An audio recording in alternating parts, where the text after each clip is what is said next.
Bismillahirrahmanirrahim. Assalamualaikum warahmatullahi wabarakatuh. Alhamdulillahirabbil alamin wa bihi nasta'inu ala umuri dunya waddin. Assalatu wassalamu ala asrafil anbiya'i wal mursalin wa ala alihi wa ashabihi ajma'in. Alhamdulillah, puji syukur kepada Allah Subhanahu wa taala yang sudah memberikan kita nikmat yang mungkin kita tidak bisa hitung satu persatu, yang sudah memberikan kesempatan kepada kita untuk terus bersilaturahim meskipun melalui maya, melalui online. Salawat dan salam selalu tercurahkan kepada baginda kita Nabi Muhammad Sallallahu Alaihi Wasallam. Yang terhormat Bapak dosen kami, Dr. Haji Wasman MAG, juga selamat datang kepada teman-teman mahasiswa PJJ PAI Syekh Nurjati, EAIN Syekh Nurjati Cirebon. Semoga kita semua tetap dalam keadaan sehat walafiat. Adapun yang sakit, semoga Allah segera berikan kesehatan. Baik, pada kesempatan kali ini kami dari kelompok 8 akan mempresentasikan atau sharing terkait pembahasan studi takhrij hadis. Di kelompok 8 ini kami memiliki 4 anggota ya. 4 anggota. Yang pertama yaitu Bapak Maulana Latif, kemudian Bapak Al-Muqtadir, Bapak Mujib, dan yang terakhir saya sendiri, Nur Hasanah. Teman-teman semua, selanjutnya pemateri nanti akan menyampaikan terkait studi takhrij hadis, dari mulai definisi, makna takhrij hadis itu sendiri, kemudian sejarah perkembangan ilmu takhrij hadis, sumber-sumber, tujuan, manfaat, dan juga metode dari ilmu takhrij hadis. Untuk pemateri yang pertama itu akan disampaikan oleh Bapak Mujib, kemudian akan dilanjutkan oleh Bapak Maulana Latif, dan juga yang terakhir akan dilanjutkan oleh Bapak Al-Muqtadir.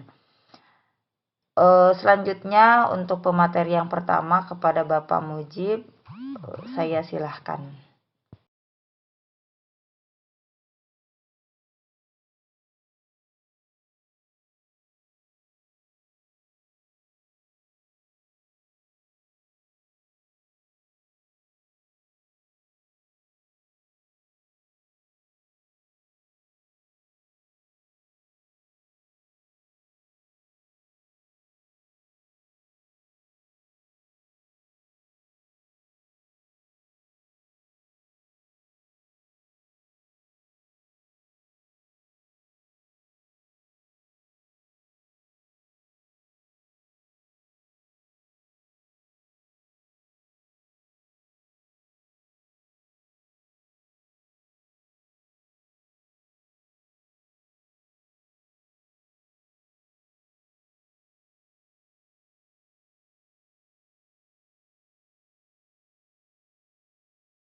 Selanjutnya saya Maulana Latif akan mempresentasikan tentang sejarah perkembangan ilmu takhrijul hadis. Pada awalnya takhrij dilakukan sebatas untuk mengetahui letak sebuah hadis pada sebuah kitab atau literatur. Sementara kegiatan selanjutnya berupa penelitian kualitas hadis dilakukan apabila dirasa perlu. Misalnya ketika kita sudah mengetahui bahwa hadis yang sedang ditakhrij diriwayatkan oleh Muslim atau Abu Daud, maka selesai sudah proses takhrij itu.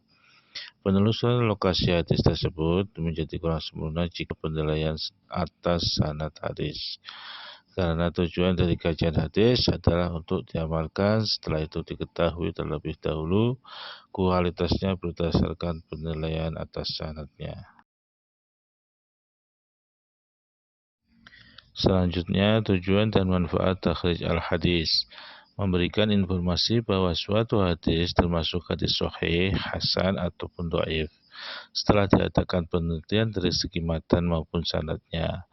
Memberikan kemudahan bagi orang yang mau mengamalkan setelah tahu bahwa status hadis adalah hadis makbul dapat diterima. Dan sebaliknya jika tidak mengamalkannya apabila diketahui bahwa suatu hadis adalah mardud tertolak.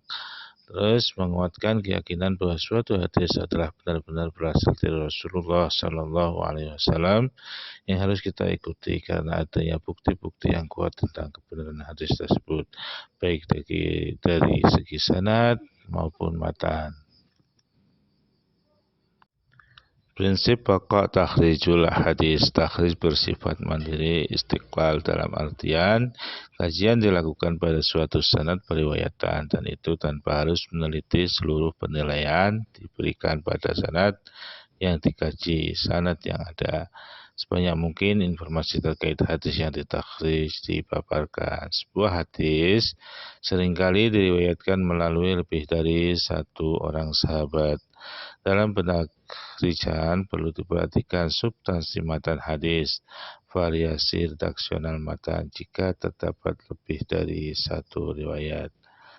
Terima kasih. Selanjutnya akan dipaparkan beberapa metode takhrijul hadis. Bismillahirrahmanirrahim. Baiklah, saya Al-Mutadir akan melanjutkan presentasi makalah dari kelompok 8. D. Metode takhrij hadis. Secara garis besar, menurut Mahmud Al-Tahan, metode mentakhrij ada 5 macam diantaranya. 1. Takhrij dengan cara mengetahui sahabat yang meriwayatkan hadis. Metode ini dapat dilakukan jika nama sahabat meriwayatkan hadis tersebut sudah diketahui.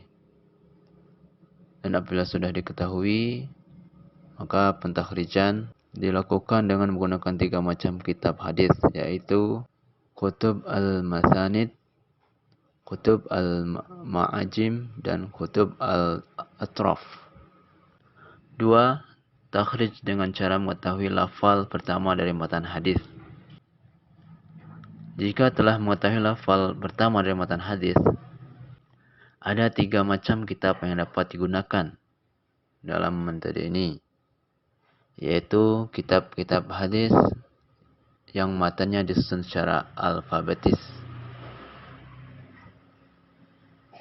Kitab-kitab yang memuat hadis masyhur di kalangan masyarakat.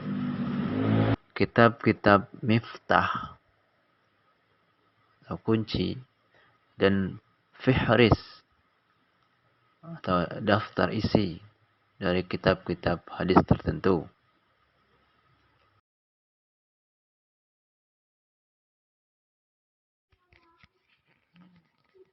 Kemudian cara praktis mencari takhrijul hadis di era milenial. Sebagai tambahan, di sini penulis akan menambahkan beberapa cara mengetahui status hadis di era milenial dengan kemajuan teknologi seperti sekarang ini. Adapun cara tersebut, itu yang pertama Ya, kita membukalah website www.doral.net mausu'ah haditsiyah. Dan yang B bisa juga dengan www.islamwebhadis. Dan C bisa juga dengan www.samela.ws, website untuk aplikasi ya berbagai ribuan kitab. Mungkin untuk selanjutnya bisa teman-teman ya dibuka sendiri di alamat website tersebut.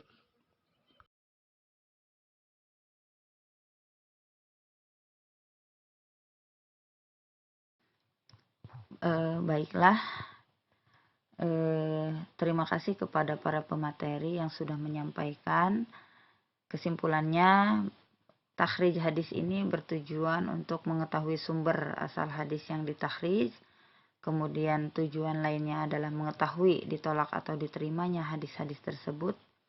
Maka dengan cara ini kita akan mengetahui ya hadis itu yang mengutipnya atau memperhatikan kaidah-kaidah ulumul hadis yang berlaku sehingga hadis tersebut menjadi jelas ya, baik asal usul maupun kualitasnya. Kemudian takhrij menurut istilah itu adalah penunjukan terhadap tempat hadis di dalam sumber aslinya yang dijelaskan sanad dan martabatnya sesuai keperluan. Selanjutnya dapat diketahui juga banyak sedikit jalur periwayatan suatu hadis yang sedang menjadi topik kajian. Kemudian dapat diketahui kuat dan tidaknya periwayatan akan menambah kekuatan riwayat. Ya, sebaliknya kalau tanpa dukungan periwayatan lain maka kekuatan periwayatan itu tidak akan bertambah. Dan yang terakhir, dapat ditemukan status hadis itu sahih, hasan, kemudian mutawatir, masyhur atau gharib itu melalui studi metode takhrij hadis. Demikian kesimpulannya. Terima kasih banyak atas perhatiannya. Semoga makalah ini bermanfaat khususnya bagi pembaca dan umumnya bagi kita semua. Kurang lebihnya kami memohon maaf. Kami dari kelompok 8 tentunya sangat jauh dari kata sempurna ya dalam pembuatan makalah ini atau dalam pembuatan materi ini. Kami masih dalam tahap pembelajaran. Semoga semuanya bisa berkah dan bermanfaat. Kami mengharapkan kritik dan saran agar makalah yang kami susun ke depannya jauh lebih baik.